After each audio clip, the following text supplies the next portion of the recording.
আসলে এটা কি মামি তো নেমত বাইন্দা দিছিল।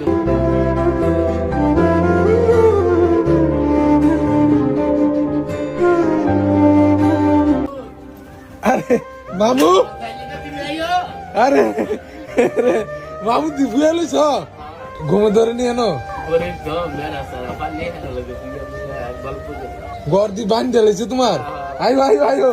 আরে মামু আর আর তোমার গোয়াল করে থাম লাগতো না। হ্যাঁ ঘর বান্ধে লইছে দিতে যায়। আইও আমি তো দেখছি না তখন। আরে মামু আরে নঙ্গিটা খইতো না তোমার খুশি ঠেলা তোমার না খুশি ফ্যান কিনতা মামুর বাইতে বলে যাইলাম আজকে মামুর বাইক গেলে ফ্যান কিনবা নাকি? আরে যাও দিও না। আরে মামু আসলে কিন্তু মামুর ঘর কিন্তু খুব সুন্দর হইতেছে। মামু কাজ এরা কেমন করে? হ্যাঁ মামু কিন্তু ঘরে ঢুকিয়েছে অলরেডি। ঠিক আছে।